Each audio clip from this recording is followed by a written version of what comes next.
दोस्तों, दिल्ली ब्लास्ट में जब से खबर निकलकर सामने आई कि दिल्ली के लाल किले के सामने गेट नंबर 1 मेट्रो स्टेशन पर एक धमाका हुआ और ये इतना जोरदार धमाका था कि हर कोई वहां पर खड़ा हुआ सख्ता, जी हाँ, सख्ते में पहुंच गया, क्योंकि किसी को भी अंदाजा नहीं था कि दिल्ली में ऐसा भी कुछ, देश की राजधानी, दिल्ली का दिल कहा जाने वाला चांदनी चौक के पास ऐसा भी कुछ हो सकता है।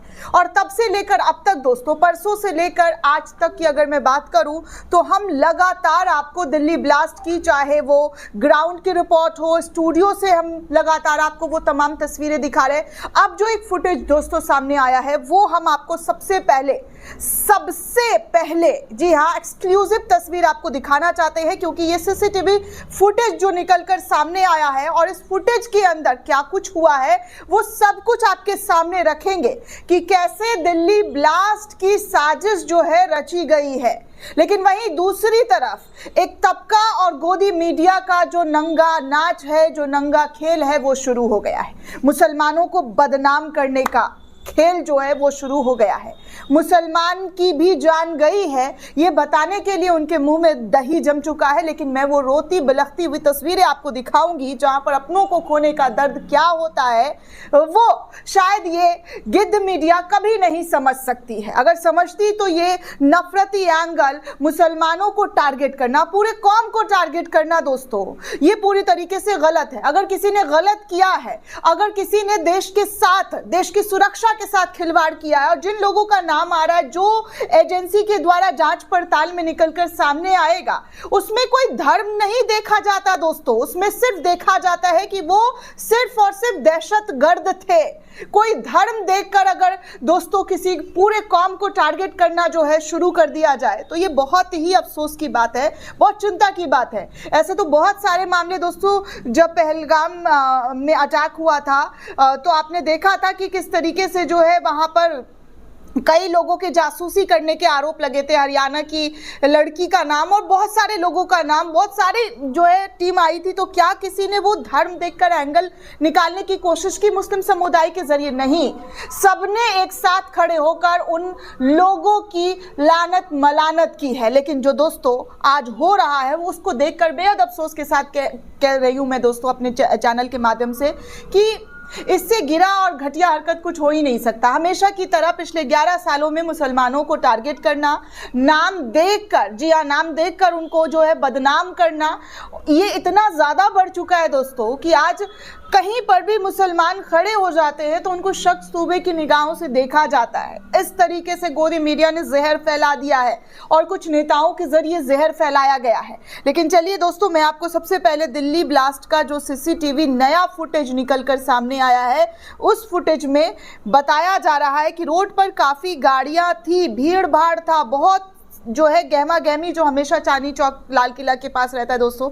कभी भी आप जाएंगे तो कभी खाली और सड़कें जो है सूनी नहीं होती है, वहां पर हमेशा भीड़ होती है। हमेशा जब देखेंगे तब भीड़ रहती है, गाड़ियों की, लोगों की आवाजाही की, क्योंकि लाल किला भी वहीं पर है दोस्तों। तो लाल किला को देखने के लिए देश से ही नहीं बल्कि विदेशों से भी लोग पहुंचते हैं। तो आप सोच सकते हैं कि वहां पर कितना ज्यादा भीड़ है। तो इस सीसीटीवी फुटेज में भीड़ भाड़ भी थी, रोड पर काफी गाड़ियां भी नजर आ रही थी। लेकिन जैसे ब्लास्ट होता है अचानक सीसीटीवी कैमरा बंद।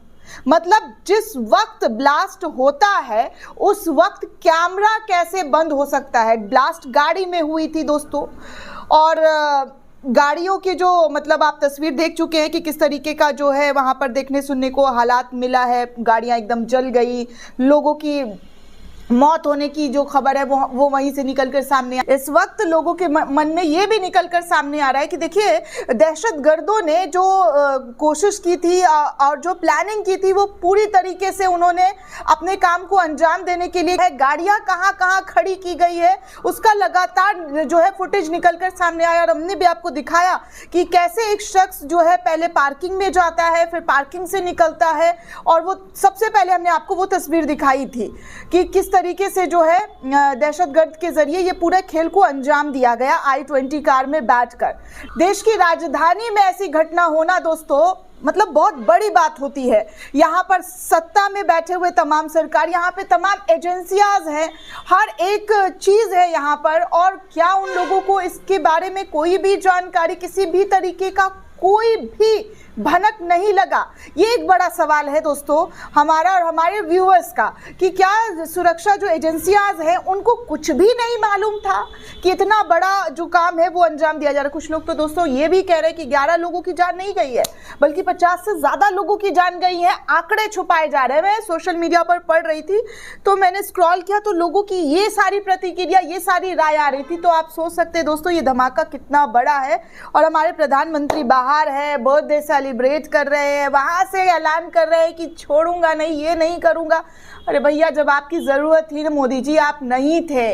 वहां जाकर ऐलान करने का कोई मतलब नहीं बनता है। मतलब हमारे देश के लोगों की सुरक्षा का है, हमारे देश के एक एक नागरिक की जिंदगी का है, क्योंकि आपने उनकी सुरक्षा और उनकी ज़िंदगी का जो है इस तरीके की जो चीज़ें होती है उससे सुरक्षा दिलाने की बात कही थी। लेकिन आपके शासन में क्या हो रहा है, ये भगवान के भरोसे सब कुछ छोड़ा हुआ है दोस्तों।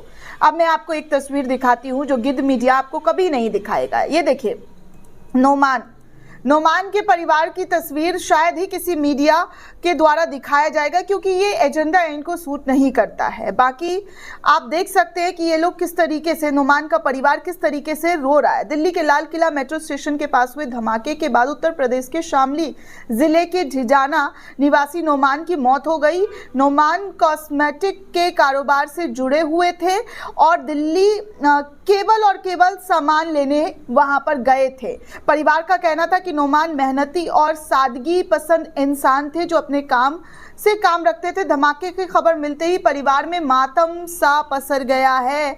आप देख सकते हैं नोमान का परिवार किस कदर दुखी है, दर्द में है, रो रहा है, तड़प रहा है, बिलख रहा है। वो तमाम तस्वीरें आप स्क्रीन पर इस वक्त देख सकते हैं कि किस तरीके से नोमान के परिवार वालों का हाल है। बाकी आपको दूसरे परिवार की भी तस्वीर दिखा दूं जो इस वक्त उनका रो रो कर बुरा हाल है। देखिए, मोहसिन मेरठ के लोहिया नगर थाना क्षेत्र के न्यू इस्लाम नगर निवासी था। परिवार के पालन पोषण के लिए ई रिक्शा दिल्ली में आकर चलाता था। 2 साल पहले ही दिल्ली आया था। बीती शाम लाल किले पर हुए कार विस्फोटक में मारे गए लोगों में मोहसिन का भी नाम शामिल है। जब शव घर पहुंचा तो वहां पर कोहराम मच गया। ये तमाम तस्वीरें आप देख सकते हैं दोस्तों, जहां पर हिंदू मुसलमान की जो खोजबीन और जो जांच के जरिए जो है लोगों को दिखाने की कोशिश की जाती है कि मुसलमान ही दहशतगर्द होते हैं। देखिए मुसलमान कैसे, जी हाँ, मुसलमानों को कैसे दहशतगर्द के जरिए, यहाँ धर्म देखकर नहीं मारा गया, यहाँ पर हर धर्म के लोगों को टारगेट किया। इनका काम है कि तमाम धर्म के लोगों को एक दूसरे से लड़वाए, नफरत फैलवाए, तो यही इनका काम है। देखिए, दिल्ली ब्लास्ट में मारे गए नोमान के बारे में आपको मैं पहले ही बता चुकी हूँ कि किस तरीके से एक जवान लड़का जो है उसकी जान चली जाती है। तो ये तमाम तस्वीरें आपके सामने एक एक करके मैं रख रही हूँ कि क्या और किस तरीके के हालात जो है देखने सुनने को मिल रहा है। वहीं दूसरी तरफ दोस्तों देखिए क्या और किस तरीके से जो है मुस्लिम दाढ़ी टोपी वालों को देखकर आरोप लग रहा है पुलिस वालों पर कि वो उनको जो है डिटेन कर रहे हैं, पूछताछ कर रहे हैं। दरअसल दोस्तों एक वीडियो आई है लखनऊ से और एक यूजर ने शेयर करते हुए लिखा कि वजीरगंज में जमात में आए मुस्लिमों को लखनऊ पुलिस तलाशी करने के बाद इसलिए थाने पूछताछ के लिए ले गई क्योंकि वो अपना आधार कार्ड साथ ले जाना भूल गए। मतलब अब क्या हर जगह पर मुसलमानों को अपना आधार कार्ड लेकर जाना पड़ेगा, पैन कार्ड, ड्राइविंग लाइसेंस लेकर जाना पड़ेगा। अरे इस देश के मुसलमान हैं, इस देश के मुसलमान इस देश के लिए मर सकते हैं, जान दे सकते हैं, जान गवा सकते हैं, गोली सीने पर खा सकते हैं। आपने देखा नहीं क्या, आपको याद नहीं है पहलगाम में जब अटैक हुआ था तो इन्हीं मुसलमानों के जरिए आतंकवादियों से कैसे बचाया गया था? क्या वो सब कुछ भूल, नफरती गैंग के जरिए भूल जाया गया है क्या?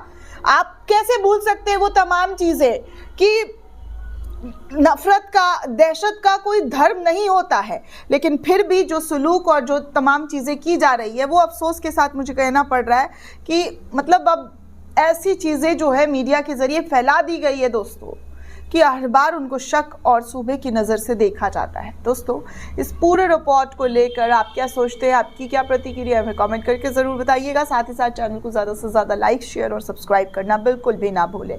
जय हिंद दोस्तों।